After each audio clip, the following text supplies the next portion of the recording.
Oops. Thank you, Chanel. Welcome, everyone. And I appreciate you very much joining me this evening. I am Chris Williams, and in the studio with me tonight is also Stephen White here as part of our Plaid Let's Paint team. And Stephen's going to also help with moderation tonight. So if you have any comments or questions, feel free to use the chat feature here on Zoom, and Stephen will do his best to relay some of those comments and or pass questions on to me. I was watching our monitor here on the side as you all were joining in, and I saw so many of our Let's Paint with Plaid friends. So thank you very much for joining me this evening. We have got a lot to cover. So I told Stephen we are going to put the pedal to the metal because I know we only have about an hour together. So let's go ahead and just jump right in. If we do have any questions, shout them out to Stephen and he'll do his best to try and pass them along to me. Tonight I'm using, and I'm sure you already got your supply list, I'm going to be using the FolkArt multi-surface acrylics tonight. But if you have the matte acrylics, you're welcome to use those as well. The difference between the two is the matte acrylics do dry to a very matte finish, and they are great for the canvas, but they only cover a small variety of surfaces. The multi-surface formula will cover a bigger variety of surfaces, and it dries to a satin finish. And if you have any questions about the differences of the paint, you can shout them out and we can cover those during class. All of you should have seen online. Let's see, you want to go ahead overhead then, Chanel? Perfect, thank you. You should have seen online with your supply list the free printable pattern, the downloadable printable pattern. And what I do is I always make my tracing paper pattern all in one piece. And then I transferred my pattern already. I'll hold it up closer to the camera so that you can see. And I used artist like carbon paper. It's called gray graphite or gray transfer paper. And I used that to transfer my pattern. There is a darker side, which is what we often call the business side. And then there is a kind of more matte frosted side. And this is the side that you would have up. For anyone out there that's a beginner, what we do is we lay this tracing paper onto the surface. It allows you to see through the tracing paper to make sure that your edges are straight and you have the pattern positioned where you want it. And then what you do is you carefully, once you have it in place, if you want, you can use a tape like a blue painter's tape to tape your pattern to your surface to hold it in place. But then what you do then is you just simply take that transfer paper with the dark side down. Again, remember there's a dark side and a lighter side. And you're going to push that in between the two, kind of sandwiching it in place. And then I always use a stylus. You could also use a dead ballpoint pen, and you simply trace over your pattern lines. You don't need to do all the details of these little lines or the lines of the determining the checkerboard here, just the basic pattern lines. And that's what I did on mine. So if you have... So Chris, if we Yes. Did not do our print, what would you suggest we do? If you are dying to paint along with me tonight, you can just lightly kind of sketch yours out, either based on what I'm doing tonight, or you can pull up the pattern that was, if you by chance printed out the pattern that was there on the website. If not, I know a lot of people don't like to paint this late at night. I'm on the East Coast and it's already 8 o'clock. If by chance it is a later time for you, or it's been a very, very busy day, what you can do is just simply sit back, relax, enjoy a beverage, and watch me paint and listen to how I'm teaching how to do that. Michaels does record all of our classes, and it does show up within probably 24 to 48 hours after the class is ended. It will show up on the YouTube app, and you'll also find it within the Michaels channel on YouTube. So you can either try and paint along with me, sketching it out yourself, or wait and do later. So thank you, Stephen, for that. Let's get a couple colors out onto our palette right away, and we're just going to quickly start base coating some of our surfaces. So the first color I'm getting out is yellow ochre. It's a golden yellow color. I'll show you my bottle right here. This is yellow ochre. And that was the first color that I put out onto my palette. I'm also going to put out apple red, Apple red is a beautiful bright red color. And let's see. I think for now we'll just stick with those first two colors. So let's go ahead and take a flat brush. I'm going to use a number 12 flat brush, and I'm going to paint with the yellow ochre all of the basket area. So I'm going to load my brush into the puddle of paint, flip my brush over. So I'm loading both sides with the yellow ochre. And then what I'm going to, and you can see, here's my pattern. So I'm talking about doing just that basket area. So we're going to go ahead and paint the rim of the basket.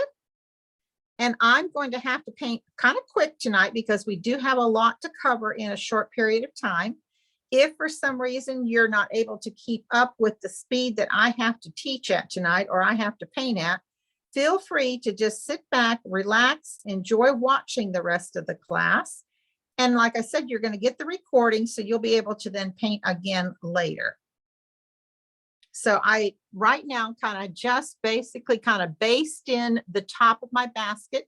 And if you look at your monitors or your cameras, your phones, your iPads, whatever you're watching on, you can see that I left a tiny little space between the band at the top. That's going to give me a little cheat so that I'll know where to put that little overlap of the banding.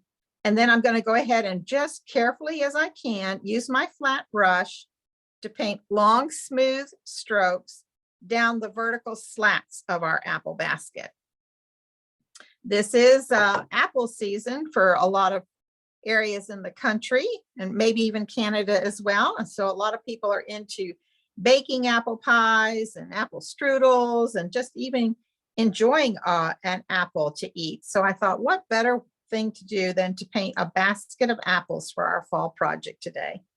So many of us also enjoy painting pumpkins, and we have lots of pumpkin classes already, but a basket of apples is something fun and different for tonight.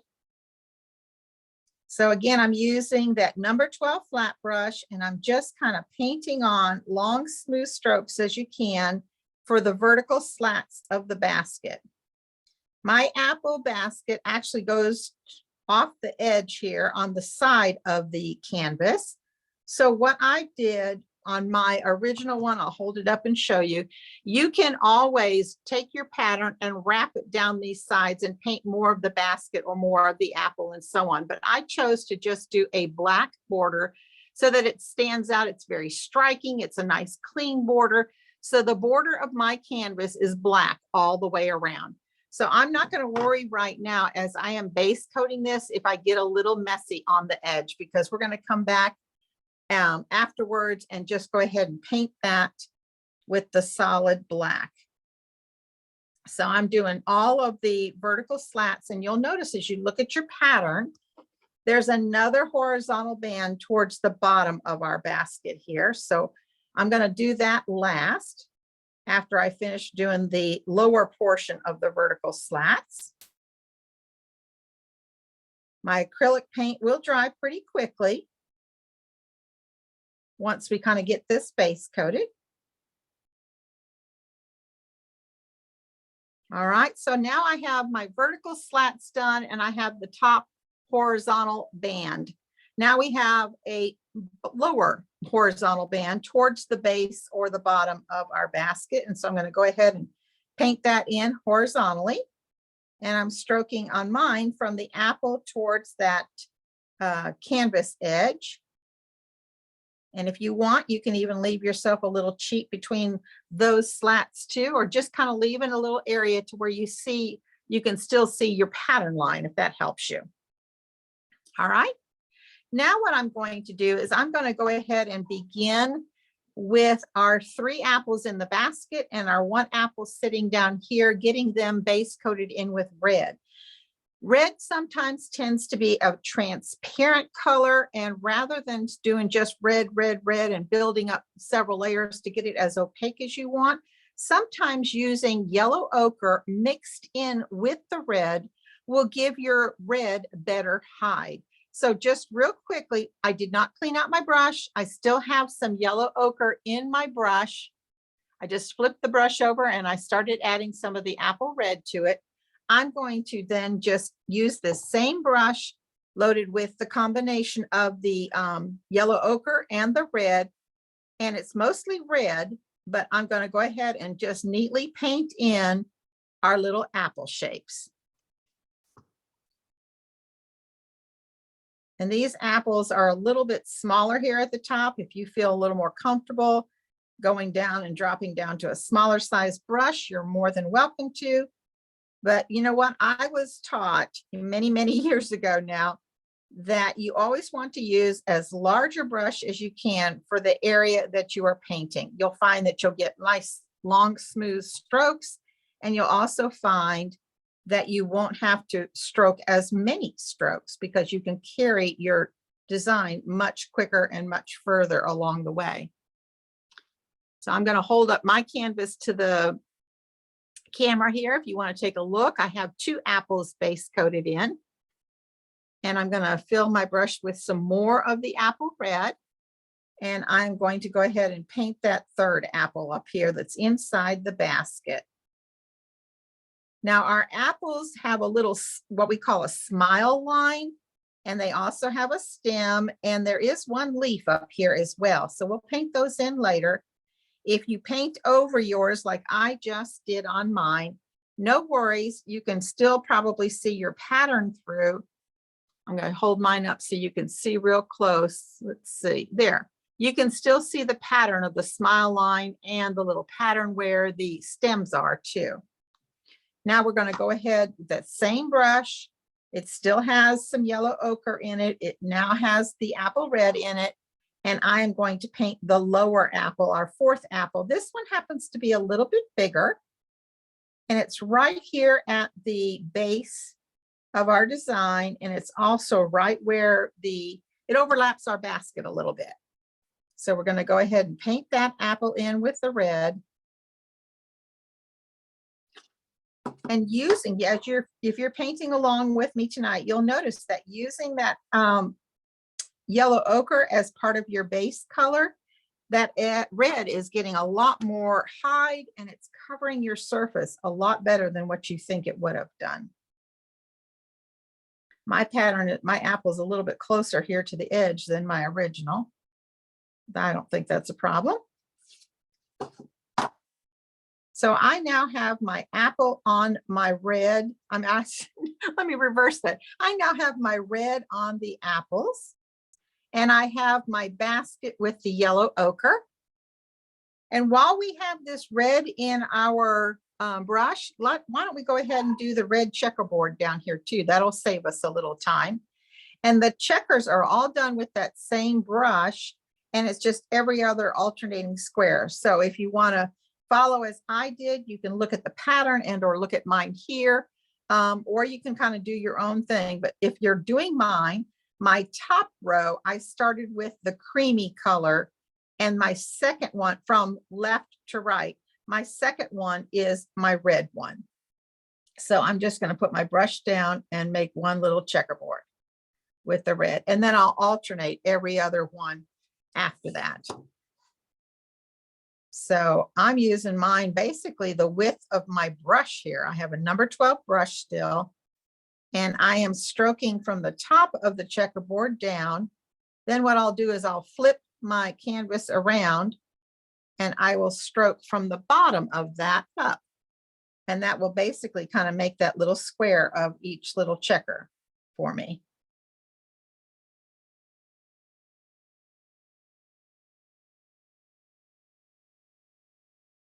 And we have 2 rows of checkerboard on our pattern tonight. The bottom row is the reverse of the top row. I'll bring mine up so you can see up close. We started with the cream color here, and the second one was our red. For this bottom row, we started with red on the corner, and so it's opposite or alternating differently than our top row. So if you're following along with me, continue painting checkers in red. And with the bottom, we're going to start with the red. The bottom row of checkers, I should say. All right. And so then every other one is going to be red again. And like I said, you can take your pattern and cover over the edges if you like, But like I did on mine, I waited and painted everything black on mine just as an accent.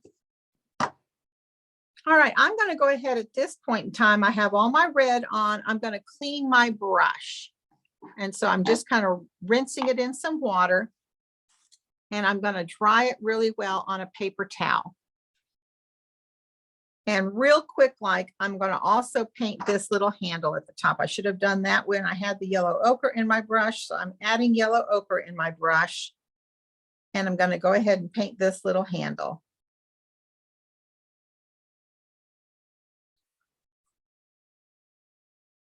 Our little wood handle is going to be a base of the yellow ochre. All right. Now, the next thing we're going to do real quick, like, is we're going to paint our handle, the metal handle part, not the knob across the top. Not this would probably be more the handle, but the bail, maybe. I think that's what they call this. And so what we're going to do is we're going to get some Wicker white out onto the palette. And we're also going to add some Licorice. That would be your black color. If you don't have Wicker white, you could use titanium white. If you don't have Licorice, you could use pure black. But we want white and black now out on our palettes. And I saw earlier when you all were entering that folks were coming in from all the way from the East Coast to the north and south. And I saw someone was even here from Bermuda. So thank you all for tuning in tonight. I'm going to take a little bit of my white off to the side here. Not a lot, but just a little bit. And I'm going to take just a tiny, tiny little bit of our black. Not much, just a tiny little bit of the black here on my palette knife.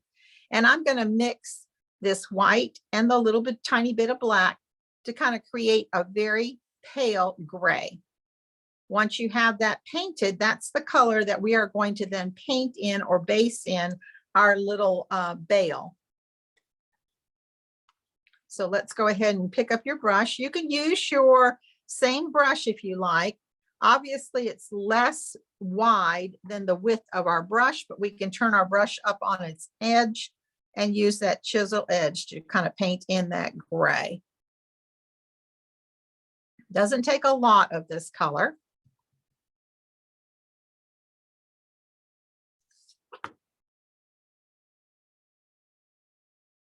Remember, if you have any questions, you're more than welcome to ask them. So now we've got our gray based in as well. And what I'm going to do tonight is we're going to work on our basket and our apples, and we'll do this background after we kind of get these going, because I really want you to get a good feel for how we're going to paint our apples, as well as how we're going to paint our basket. So I'm going to use a color that we don't yet have out. So go ahead and squeeze out a little bit of Pueblo. And Pueblo. Chris, while Yes. you're doing that, I have a question for you. Sure. How do you keep your paint from drying on the palette paper? This might be somebody who lives in a more dry climate. Right. So any tips would be helpful, I think. Yeah, a lot of people that live in that type of climate often use what we call a wet palette, and it helps to keep your paints more moist or less dry. They don't dry out as often. We're not here in that kind of a situation, although we are here under hot lights in the studio, so mine does dry out a little bit too. If you don't have a wet palette, what you can also do is just keep a water bottle nearby and just lightly mist your palette every so often. And another key thing is maybe don't put out as much paint as what I did. My puddles are pretty good sized puddles, and it's actually more paint than what I actually need. But when we're teaching, we sometimes always overemphasize just to make sure that we don't run out. So you could even use smaller amounts of paint every once in a while. When you are mixing your colors, though, that's where your paint's going to dry out probably quicker. And so you want to be very careful about that. So the last color we just added is Pueblo. So we're going to use Pueblo, and I'm going to take a little bit of that off to the side. And we're going to make a brown. This is kind of like a red brown. It's also almost like a very deep burnt orange color, a terracotta color, but we're going to make a brown, and I'm going to add a little tiny, again, just a very small amount of our black It's very, very little on my palette knife here. And I'm going to mix my black into my Pueblo. And you could brush mix this, but because we're going to use this a couple places, I think it might be better to just go ahead and mix yourself up a little bit of a puddle of this brown. And you can see here that because I use so little black, I have deepened my Pueblo, but it's more like a brown now versus a burnt orange color. So I think I like that I have there mixed. Let me make sure I'm going to get it all mixed in. And I'm going to clean my palette knife and set that aside. What we're going to do is we're going to work on this basket first. And we're going to do mine's dry now. We're going to work on separating our little basket vertical slats. So I'm going to take that number 12 flat brush. I'm going to load it really well with my local color or my base color, which is my first color that we used here, the yellow ochre. And then with my brush on both sides with yellow ochre, I'm now going to side load into that brown that we mixed. So we want a little bit of brown on the side of that yellow ochre loaded brush. And that's what I have right here is what I was showing you. I have just a little bit on the side there. And what I'm going to do with this is I'm going to begin at the vertical slat, but just underneath the top horizontal band, if that makes sense. And I'm going to pat that color on. And this is what I'm talking about. I'm patting right here on the vertical slat, but underneath the horizontal band. And if you feel like you need more paint, go ahead and load your brush with more of the yellow ochre, our base color, as well as the now brown mixed color. And we're just patting across one at a time each of those vertical slats. We'll do that same thing. I'm going to move this so you can see. Same thing here at the bottom of our apple basket underneath that lower horizontal band. We're shading there as well. Again, just patting that color on. And the last one here, or the one as you're looking at it that's furthest to the right, the apple is actually underneath it. So we're going to actually pat that color on around that apple. So now we've kind of shaded the top of each of our vertical slats right underneath the horizontal bands. Now this one here, the top slats that are vertical, they need to be shaded right where that horizontal band is. So let's go ahead and flip our canvas around and we're going to pat the vertical slats again, keeping the brown towards the horizontal band. That's a lot to say, but I'm trying to be very specific so that you know where I'm putting my brush. And then again, as you're looking at this vertical slat that's the most to the right, the apple is in front of it. So we want to carry that shading color behind that apple and all the way up there. So now what I've done is I've shaded all of my vertical slats, top and bottom, based on where our horizontal slats are. Still working with that brush loaded with our base color and our brown. We're now going to bring some color down to separate between these slats. So I'm holding my brush so that the brown is right there on that division line. And I'm patting that color down the length. I'll hold it back up for you again. The length of that vertical stripe. And I'm going to do that on both sides of the stripe. So I'm going to go down one side and then come back on the other side. So again, that is our yellow ochre plus our brown mix. And I am now shading along those vertical slats on both sides of the slat. So I'm putting brown against brown when I do this.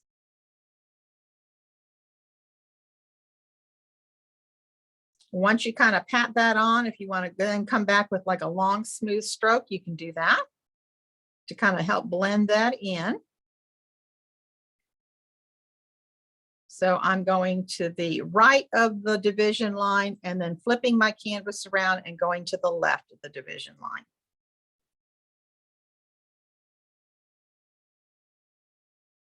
And we'll do that same thing on these lower slats too.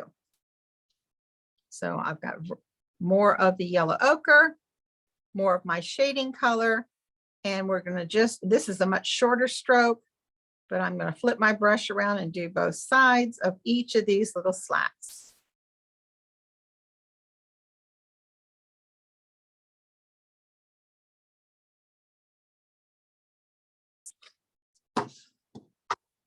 And now we're going to shade a little bit on our horizontal slats. So as we are looking, I'll bring this down a little bit more. As we are looking at our horizontal slats, they're shading behind our apple, and they're shading on the smallest part here on the right-hand side behind where it overlaps.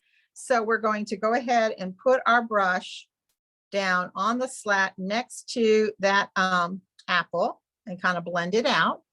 And then we'll do the same thing going around this little overlap portion. And we're also going to add some darkness along the edge of the canvas on both of those slats.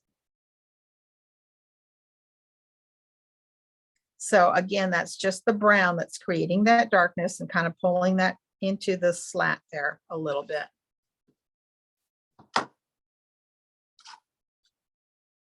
Bring mine down a little bit. Okay. Now, while we have our brush still loaded with the yellow ochre and our brown mix, let's go ahead and not forget about our little handle up here. So we need to shade where it is running off the edge of the canvas. And we're also going to shade around the top of the shape as well as the bottom of the shape. So we're going to leave the center of our little handle more of the just yellow ochre. So we're adding the color to the top, the bottom, and the cut edge where it's running off the canvas. Just kind of giving that handle a little bit more definition. So I'll hold mine up so you can see. All right. Now what we're going to do is we're going to let this set up just a minute. We'll come back and we're going to put some highlights, and then we're going to also do some detail on the basket slats. So I'm showing you real close what we're going to do, but we're going to wait and let this kind of dry a little bit before we go any further. So let's start working on our apples. Our apples now are based in our red. And what we want to do is we want to start giving them some definition. We want to create this, what we call a smile line on an apple. And we want to highlight the front of the smile line. It's going to be darker to the back side of the smile line. And then we'll come back and kind of give it some little bit of white highlights. And we're also going to darken the base. So let's work on this dark color first. So we're going to take our apple red, a little bit that you might have still on your palette. And I'm going to use my palette knife and the apple red. And tonight's all about a little tiny bit of black. So we're going to add just a small amount of black to our red. And this is going to make a deep burgundy color. And that's what we want. So we want a really nice deep burgundy color. Now be careful not to use too much black because it can go way too deep really quick. I'm going to add just a little bit more red to mine. And so now I'm going to have a really pretty burgundy. There we go. And what I'm going to do with that is just clean my palette knife now.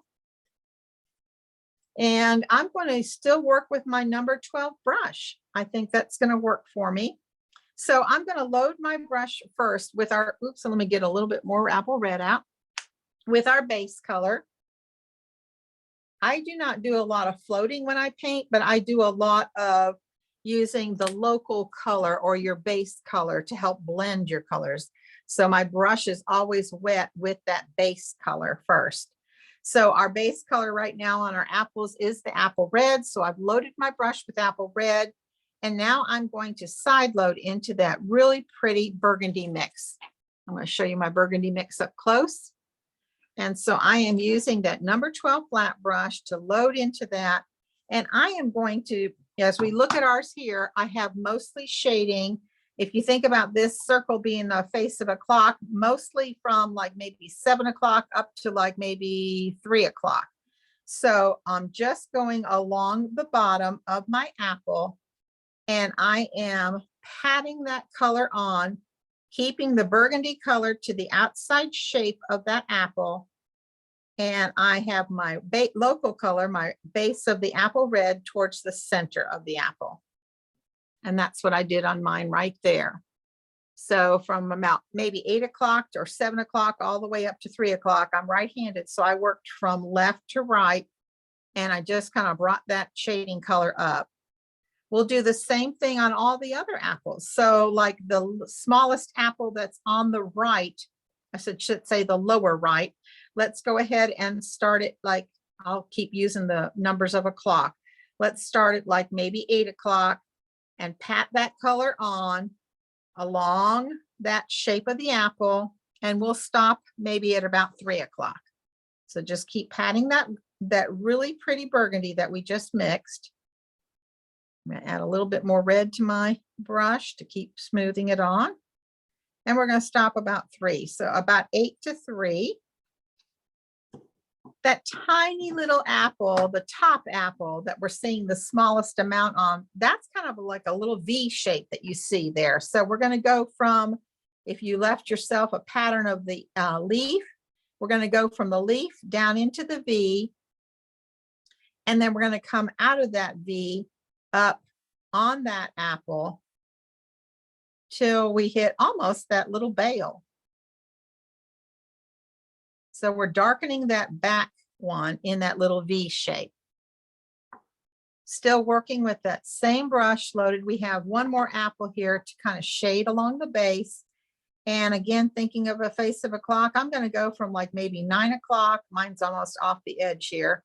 9 o'clock around to like maybe again around 3 o'clock or so. There's so many different ways to paint apples. There's so many different styles of apples. And tonight we're just going to do a very basic, simple one because of our time frame today. And while you're working with these apples, note that there's a tiny little spot here between the two bottom apples that are in your basket. On mine, it's almost black in there. So we'll come back and worry about that detail later. While I still have my brush loaded with that burgundy color, we're now going to start creating the smiles in our apple. So let's come back down to our first apple. And you can probably still see your pattern through there. I'm going to start on my chisel edge on the outside of the left side of my smile. And I'm going to come along, I'll put a little pressure down and then twist it up a little bit. So I've kind of made that all in one stroke so that I was started on the chisel edge. I started curving to get that little top hump a little bit. I applied some pressure and I went back up on the chisel edge so that I kind of made that little smile. And we're going to let that dry because we'll come back and deepen that a little bit. But for now, that's just the start of our smile. And so I'm going to do that again on the other two apples. The 3 apples. There is a smile showing on all of them. This dark part of our smile is towards the back of the apple. It's not the front part. The front part is where we'll come back and do a little bit of a highlight. And as I said, these are very simply done apples, not a lot of detail. So what I'm going to do now, while I still have that burgundy color in my brush, I'm going to come back in that biggest part or the deepest part of our smile and just pat on a little bit more color. The deepest part where our stem goes all the way down, I'm kind of making more of a little well, if you will. All right. Now, while I still have this burgundy, we're going to make good use of this brush. We're going to go ahead and shade our little red checkers that we have. And they are shaded where they meet the band that says the word apples. So on this top band, we're going to shade to the bottom. So on the checkers, we're going to, right above the letter A, we're going to just kind of go sideways across the top there.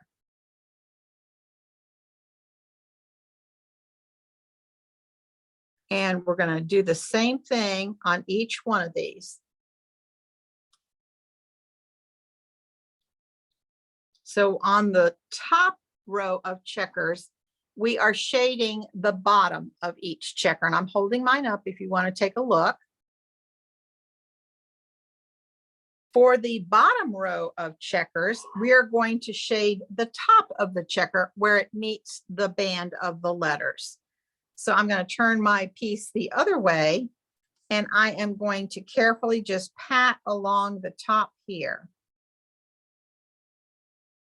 So our burgundy color is based on the bordering our word where our apples are going to be.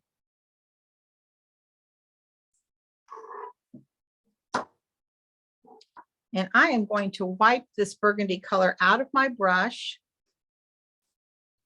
We're still going to keep working with red, and we're going to work with our, starting to highlight our apples a little bit, but I wanted to wipe that burgundy out. I am now going to add a light yellow, or a bright yellow, I should say, on my palette, and that yellow is moon yellow. We're going to make a little bit, and I'm going to also add some orange too. That's pure orange and some moon yellow.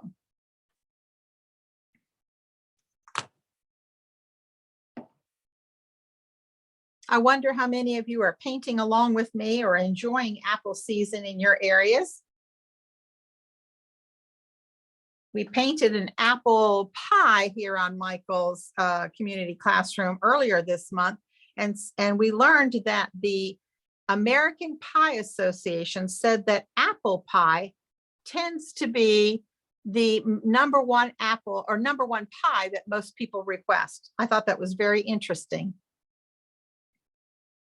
All right, you're painting along. That's great, Camille. Thank you.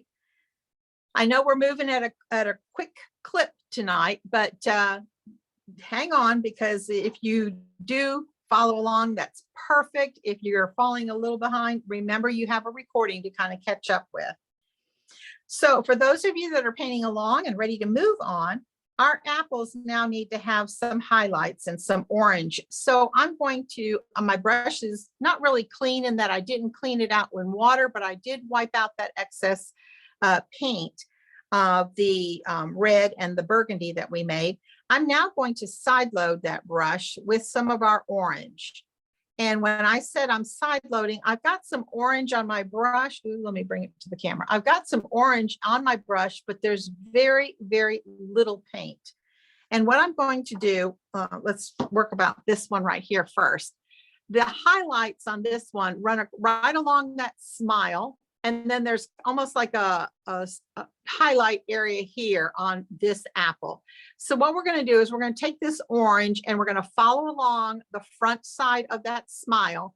And then we're also going to start making a kind of a circle there. So on this apple here, with the side of my brush that has the pure orange, I'm going to follow, and I'm just kind of patting.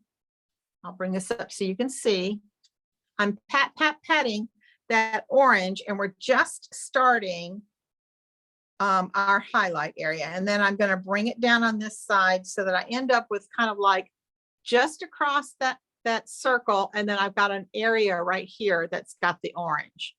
We'll do the same thing on our apples to the top. So if you're highlighting along with me, the next apple that I'll highlight will be our lower right side apple of the 3 that are in my basket.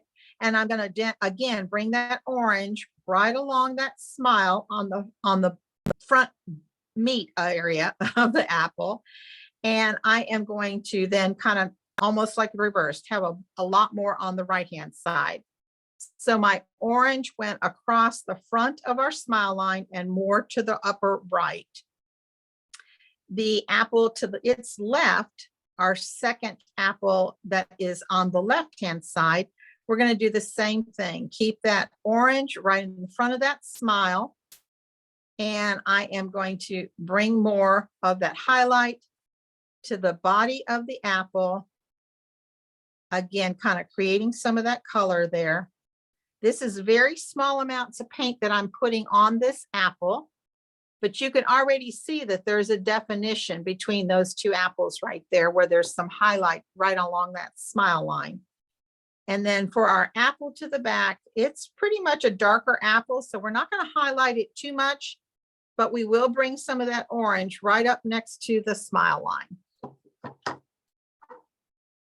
And now what I'm going to do is wipe that orange out of my brush. And so I've got a dry brush with just a little bit of that orange. Most of it's wiped out. And now I'm going to side load a little bit with our yellow. The yellow again is moon yellow. I'm using very, very little bits of paint on my brush. It almost looks like there's no paint on this brush. I'm holding it up in case you want to see.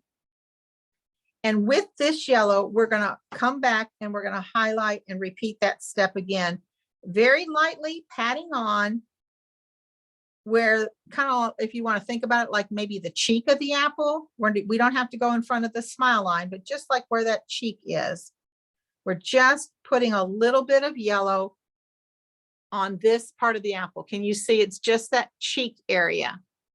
And that yellow that we're adding now, the moon yellow, is beginning to blend into that orange that's there.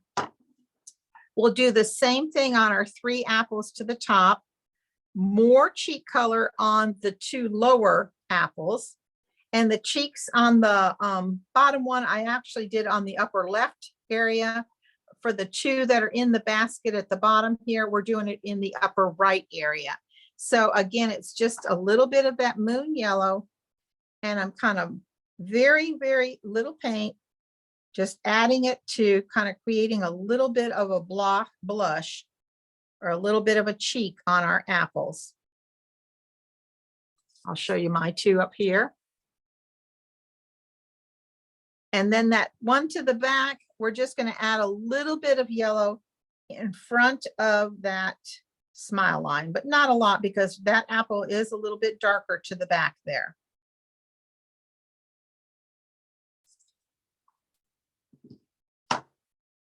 And now I'm going to clean my brush. If you get real advantageous, you could even with that orange and that yellow do on your checkers at the bottom here, you could even highlight the 2 opposite sides. I left mine plain, just the red with the shading, but you could even come back and highlight each of your little checker squares. All right, let's move back to our basket for just a minute while our apples are drying. So right now we've got our basket based in with the yellow ochre. We mixed our brown, which was the Pueblo, plus our black, our licorice, and we made a nice brown. Now what we're going to do is we're going to take, I'm going to jump down to a little bit smaller brush. This is a number 8 brush, and I am going to just brush mix this one. I'm going to load my brush with some of our yellow ochre and take a little bit off to the side here. Very small amounts of paint. Yes. We have a good question here that I think has already been answered in the chat, but I was going to let you chime in. Sure. When you layer the red, orange, and the moon yellow, do you go all the way to the edge of the apples? Oh, that's a very good question. Let me hold mine up real close so you can see. I did not take it all the way to the edge. I let some of that apple red border be there. So what it's doing is it's making this area of the apple kind of protrude more. So you're getting more roundness to the shape of your apple. If we went all the way to the outside edge of the red, it would look a little unusual. So we're just wanting to highlight kind of like the front of the apple. Okay. All right. So now we're going to go ahead and go back to our basket and we're going to highlight just a little bit. And I'm using that smaller flat brush. I picked up a number 8. And I'm just going to brush mix with a little bit of white, a little bit of yellow ochre, maybe a little bit more yellow ochre. I'm just brush mixing, making a lighter value of yellow ochre here. And what I'm going to do is just kind of brush this on and kind of leave it. We're not going to do a lot of blending. And what I'm doing is just kind of patting some of that on in little bits of streaks here and there. So we're kind of highlighting the center of each of these vertical slats, and we're going to let it go. It's not a lot of detail, not a lot of blending. We're just kind of hitting the high spots, if you will. And we're going to do that on the vertical slats. And then we're also going to do a little bit on the horizontal slats. So I'm going to highlight where this band at the top overlaps, that little circle, that little, what do we want to say? The rounded end of the band. And then I'm also going to highlight the outer edge over here too. And again, that was our yellow ochre plus our wicker white. And then on our horizontal slat here at the bottom, I'm going to use mostly yellow ochre in my brush and just side load with a little bit of the wicker white. Oh, thank you. I just saw that comment, Lynn. I appreciate that. I hope you all are being able to keep up with me tonight. I know it's a lot. I know we're going fast, but I wanted to give you a really good project. So if everyone does not finish their project tonight, do not worry. You're going to get the recording and you're going to be able to paint along at your leisure. What I'm doing now on this lower horizontal slat or band, I've been calling them bands, I have mostly yellow ochre in my brush. I side loaded just a tiny little corner with my white, and I'm kind of highlighting the top and bottom of that band. So our band has, and I'm going to bring mine over my edge here a little bit more. So my band is highlighted here along the top. It's highlighted along the bottom. So now our band steps forward and our vertical slats are now back. Does that make sense? So we added highlight here and a highlight here, and that's all I'm going to do for that. So now I'm going to go ahead and, oh, well, you know what? I forgot. I keep forgetting my little handle at the top.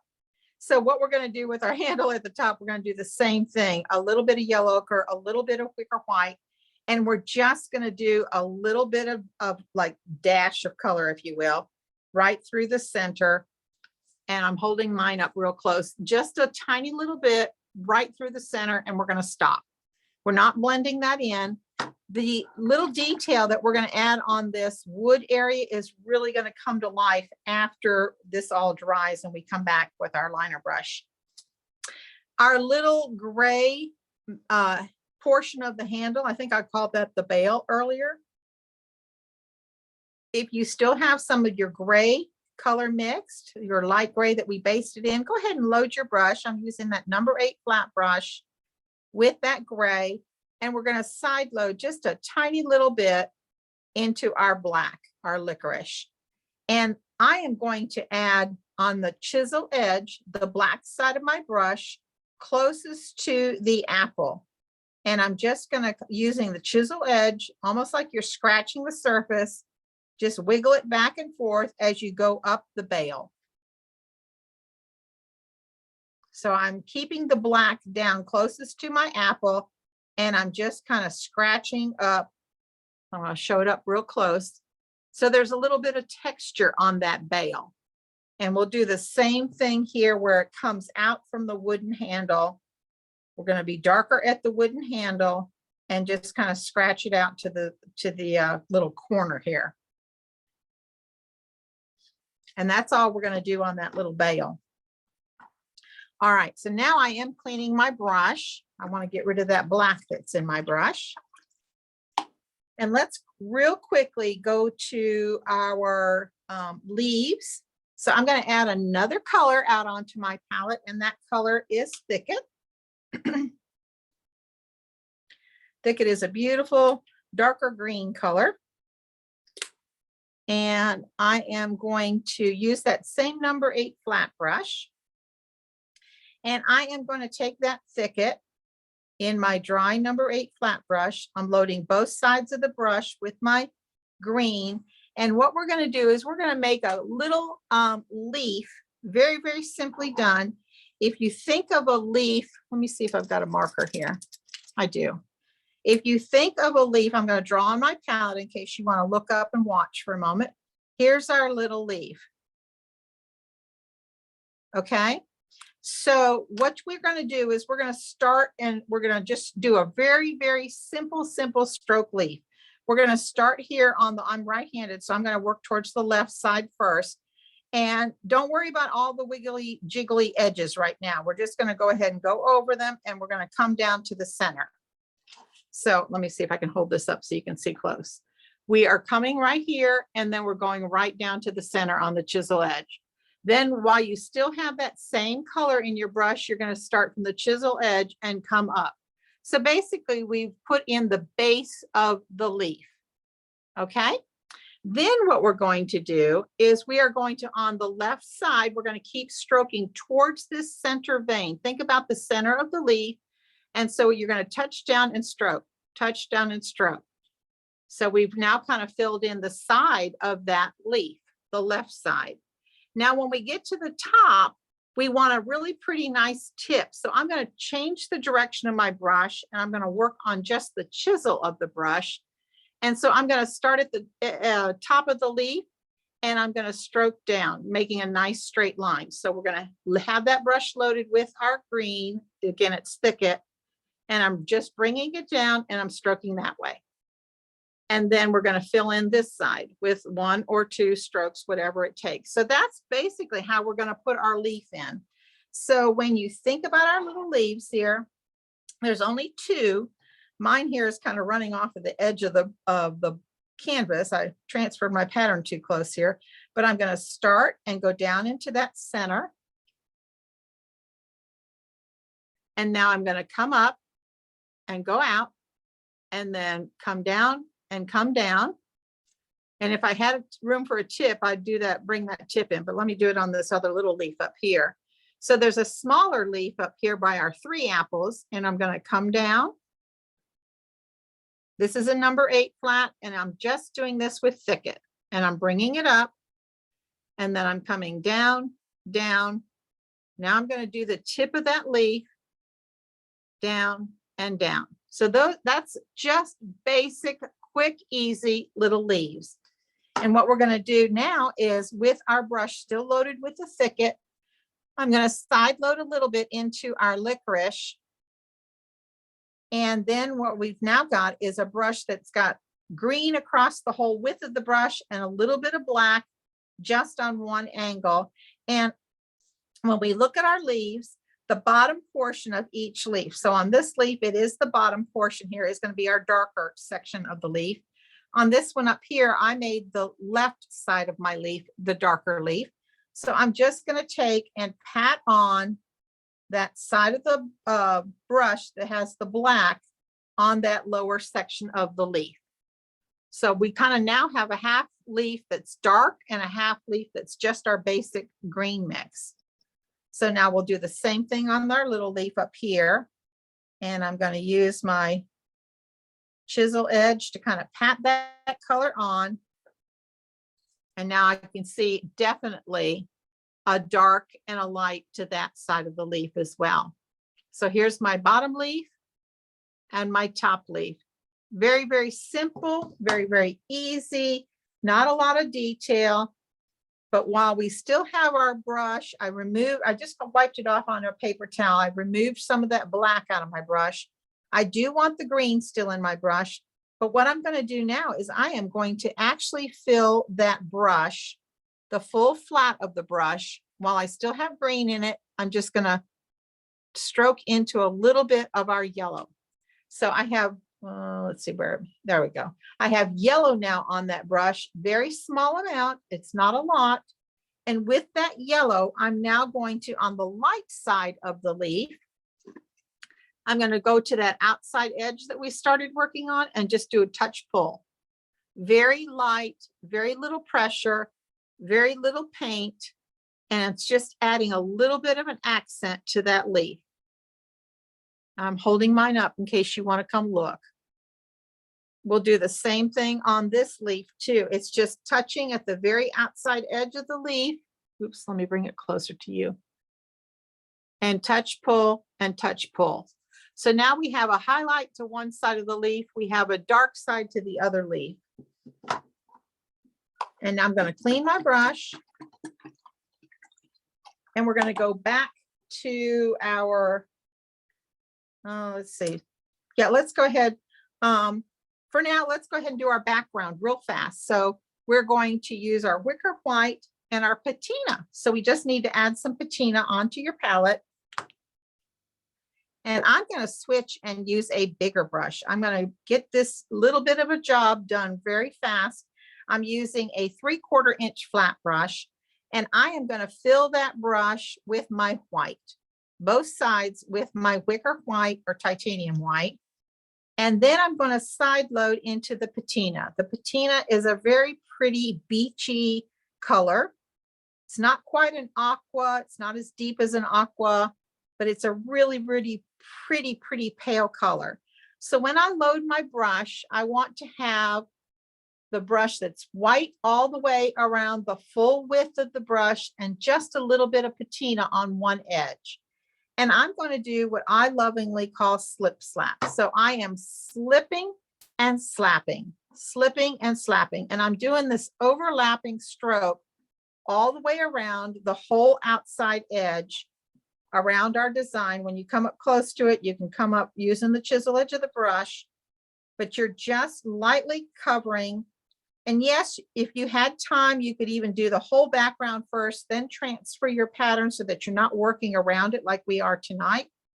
But when we work on this much detail in a very short time period, it really is easier to kind of make sure that the pattern is on and we start painting before we get our background on. So if you were to do this again and you're more comfortable having your background done, by all means, put your background of the slip slap technique on first, and you could do the entire canvas with this, then transfer your pattern and paint your apples in your basket on top. My design is very pale. It's still modeled. I still see streaks of white and I still see streaks of my patina. And that's what I want. I don't want to have it perfect. And I am just kind of streaking that color on. And as I go up next to a leaf or even over a stem, around an apple, near the basket, it's okay to have that mottled look. That's exactly what we want. Don't forget to go inside the basket handle here.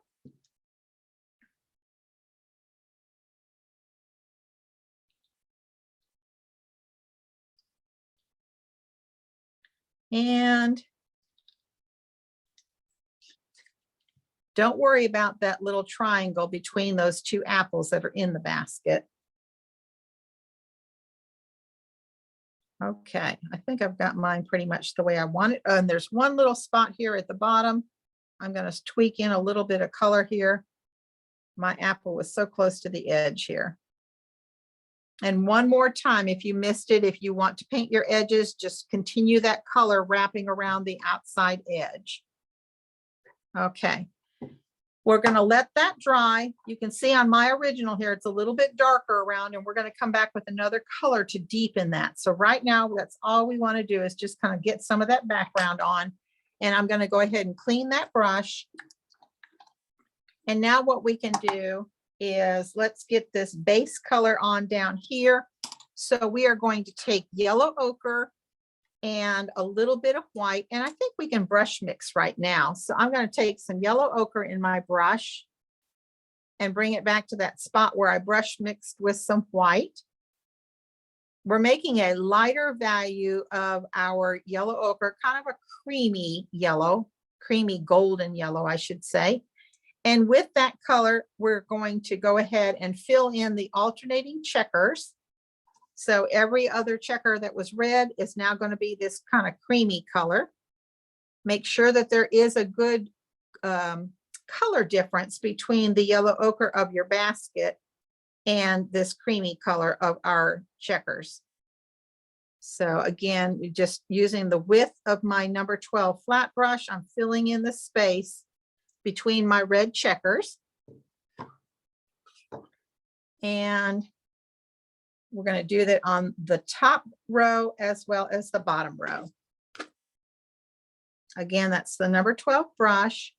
And I have brush mixed a very light golden yellow, kind of a creamy color. we're using the yellow ochre plus wicker white.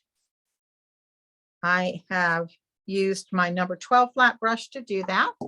That same color is the background color behind the letters of your apples. So if you did not transfer the pattern of apples, you could easily just paint over, and I did, but I'm just showing you. You could easily just paint all of this wide band right in here right now. If you did paint your letters, then you can carefully come around and paint around the letters. I have an apple here, an A here. I'll paint around my A so you can see that either technique.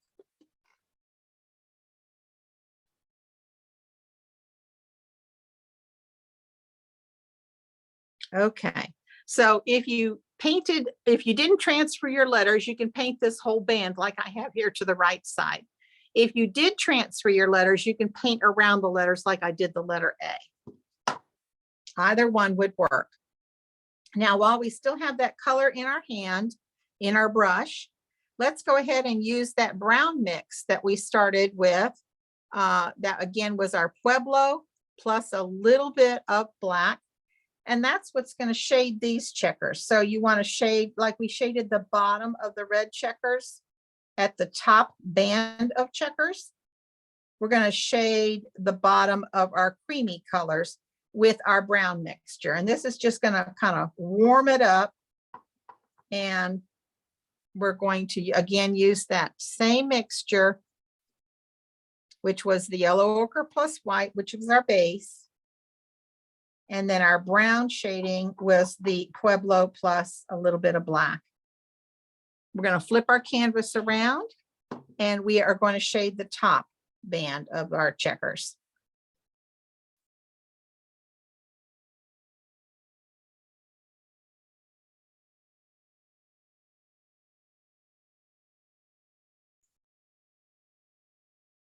How are we doing, Stephen? Any good questions coming in?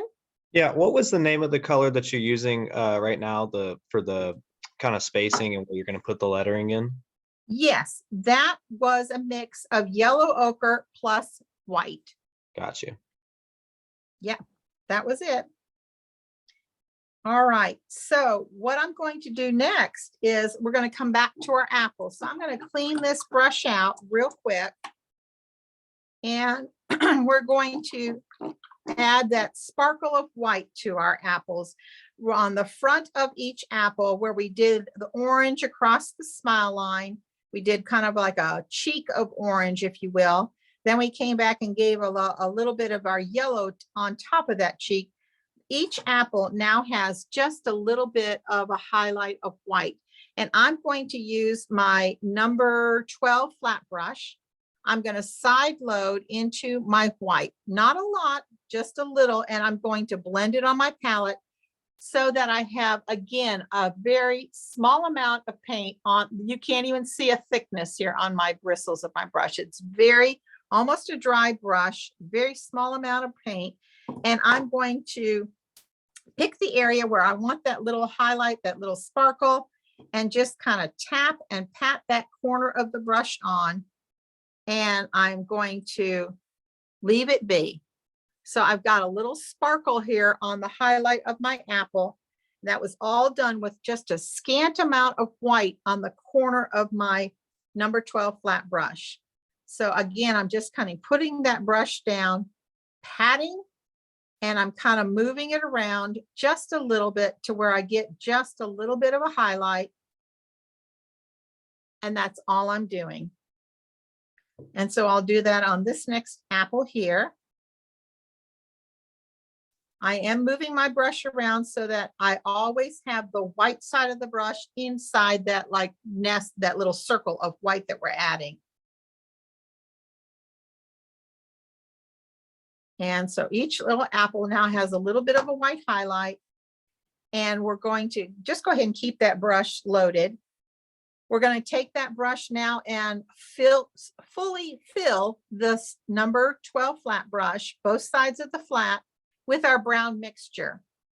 And what we're going to do now is we're going to start working on those stems. Each of the 4 apples each have a stem, and that's done mostly up on my chisel edge.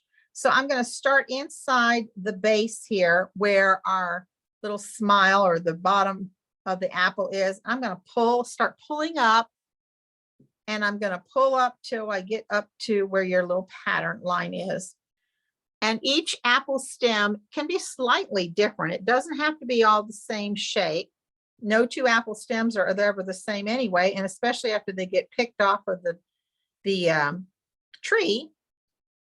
So this is again our brown mixture. The brown mixture was the Pueblo plus a little bit of black. And I am loading up, starting from the center of our little apple smile, if you will, and kind of bringing it up on the chisel edge. And then it's almost kind of got like a little triangle shape as we come out towards the outside edge. So each of my little stems are in. And while I still have that brown mixture in this flat brush, I'm going to take and side load the tiniest little bit, just a tiny bit now, of our licorice. We're adding a little bit of darkness to this stem, and that licorice is now, we're going to kind of like retrace our steps. We're going to start at the base and pull up so that we are darkening the stem where it's closest to the apple. I'm showing you my large apple here. So again, it's just a tiny, tiny, tiny little bit of black on one corner of that brown loaded brush. We're starting back in at the base of that stem, and we're using the chisel edge to pull some of that black color out. Okay. All right, I'm going to switch now to a liner brush. I like a number 1 liner. If you prefer to work with a number 2 script liner, by all means do so. But I'm going to work with a liner brush, and I am going to thin my paint. So I am going to take some water in my liner brush. I'm going to come to my brown mixture. Now I want my brown mixture a little bit darker than what I already have here. So I'm going to add just a tiny little bit of black. I'm tipping just a little bit of my brush and bringing some black over. So I want to darken that brown almost now to more like a burnt umber color. If you know what burnt umber looks like, it's a very deep brown, almost like a dark chocolate color. And I am really working that moisture in the brush. And I am really getting that brush and that paint my brush filled with the more fluid paint. I do not want it thick, rich, and creamy like the paint comes from the bottle. And I am going to make sure that I have a small, small, small amount of paint on this liner brush. And what we're going to do is we're going to do lots of little tiny lines. So think about very light pressure on your brush with the dark brown color. You could even use a little bit of black if you want even more darker than I have. And we're going to do I'm going to bring my sample up. So you look at my sample right now. We're doing tiny little lines on our vertical slats. So these lines they're not straight soldiers. They do have some movement. They're not all the same length. And I tend to make them, like if you look at this slat right here, I tend to make them longer on the sides of the slat and maybe a little bit shorter towards the inside of our vertical slat. So I'll do a few and then I'll show you mine right now. We're going to do this. And if it's easier for you to pull towards you, go. If you want to pull as in the direction that you are right-handed or left-handed, I am just going to pull several uneven strokes. And like I said, you can make it the darker brown, add a little more black if you want to. Here's my beginning of mine right now. If you want to take a look at the camera or your monitor. So we're going to go ahead and go across the top with all of these little lines now on each of our vertical slats. And this can be done pretty quickly. Don't use a lot of pressure, just kind of move along. Very, very light. This is where working with a liner brush often will really help you because you're going to use very little pressure. Now, some of you may be asking, well, can I use a magic marker? We get that question all the time. Can I, for any of this fine little lines, details, can I use a magic marker? They make them in brown. Can I do a brown? If you must, I will let you. But I want you to practice with your liner brushes. Learn how to use your liner brushes. They will become your best friend. I'm going to show you what I've done on mine. Just the top, and mine might be a little bit longer now than what my sample is, but I was overemphasizing how easy it is to make these lines. You're going to do the same thing coming up from the bottom of this top section of vertical slats. This is kind of simulating that little bit of a wood grain that might be there in these little slats. And we'll do this line work on the bottom of the vertical slats too. I hope you all are having a good time tonight, enjoying this class. I'm also doing one long stripe at the division line between mine, just to kind of help separate them a little bit more. And for the vertical stripes at the bottom, or vertical slats, I should say, at the bottom, I'm going to do the same thing. And make some more little straight pulls.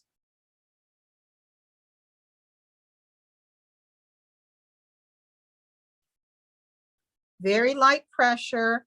And part of it too is learning to have your paint the right consistency. You want it to be fluid so that it will move off of your paintbrush. It's not rich and thick and creamy. It's very fluid. So that's why I added the water to my paint. I want to really define my slats. So I'm coming back in with a little bit of extra there.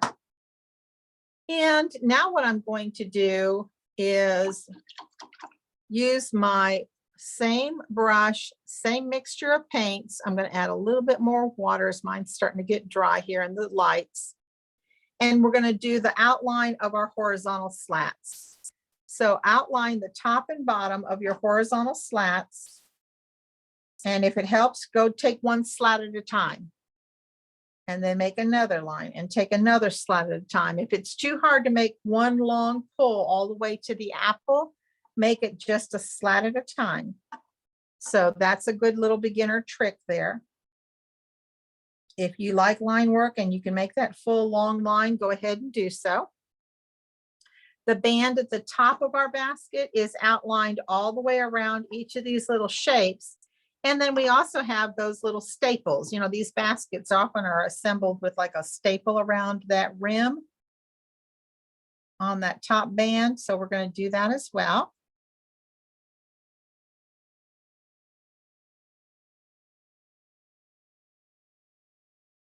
And then our little staple lines.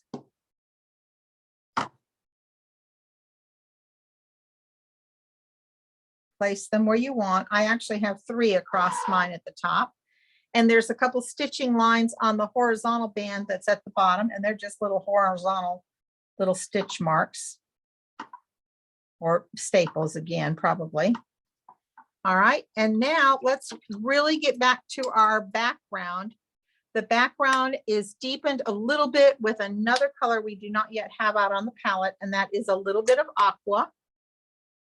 And with the aqua, I am going to go back to that larger flat brush. My brush is damp, it is wet, and I am going to side load into my aqua. And I'm just going to pat this color. Again, I'm side loading, so it's not all the way across the full width of the brush. And everywhere that you see the darkness, which is around the apple, around the leaf, up the side of the basket, around this apple, and around to the top in the corner, excuse me, we're just going to pat on. And it's a very irregular motion.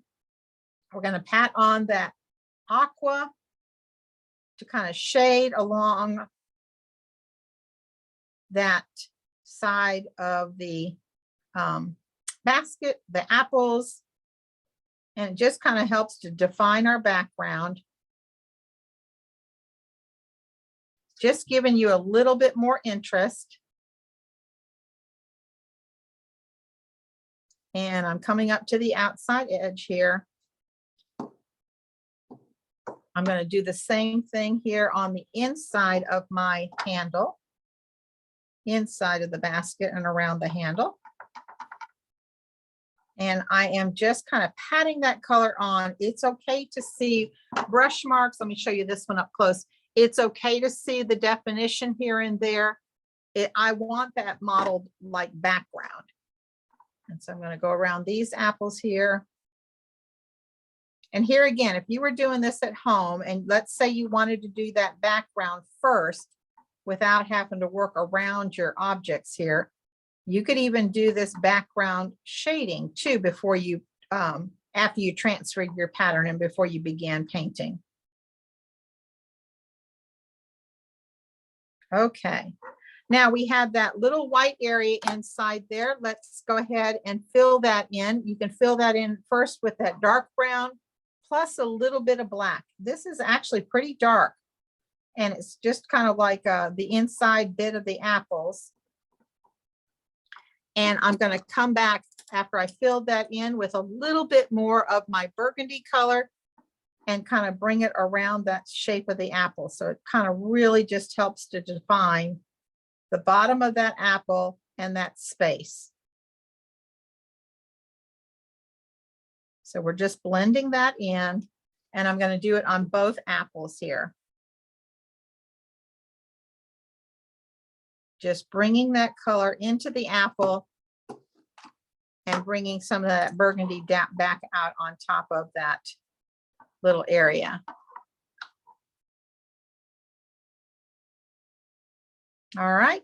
Now and then let's talk about the letters apples. That was just very, very simple. I painted those in with brown, and it's our brown mixture, which was, and you could use a liner brush if you want. The brown mixture again was the Pueblo plus our black, and you can just use your liner brush and paint in each of the letters.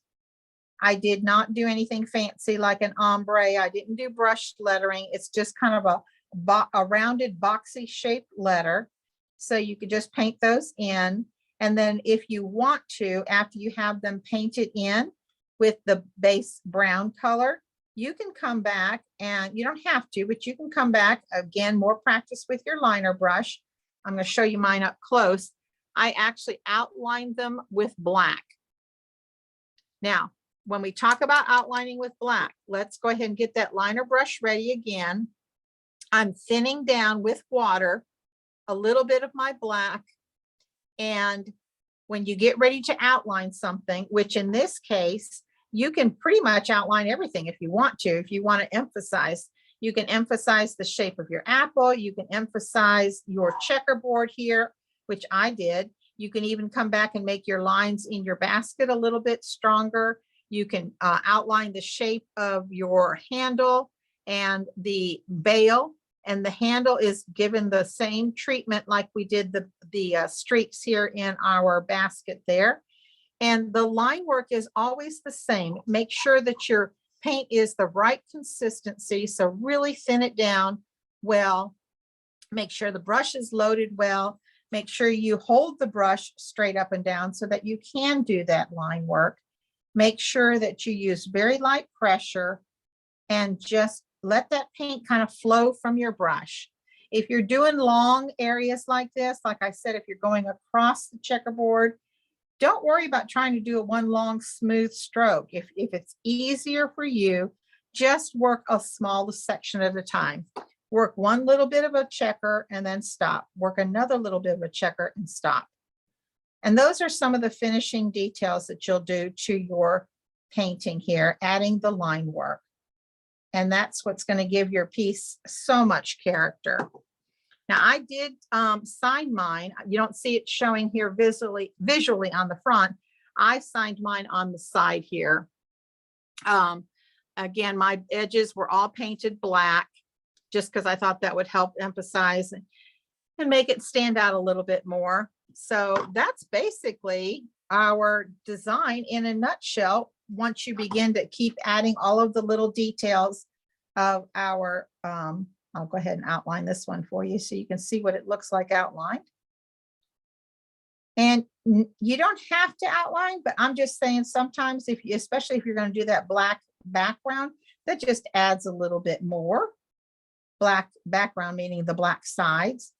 I can come back and add a few more little streaks here to deepen and shadow some of our areas on our basket.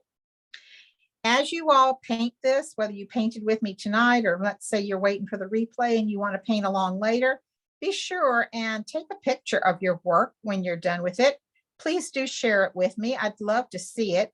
If you're not yet a member of the Let's Paint with Plaid Facebook community, please join us and then share your work using the hashtag Michael's Classes. Make it with Michael's. You can also use the hashtags Let's Paint Challenge and Plaid Crafts, because all of us want to take a look at your work. I hope you enjoyed the class tonight. Any last minute questions, Stephen?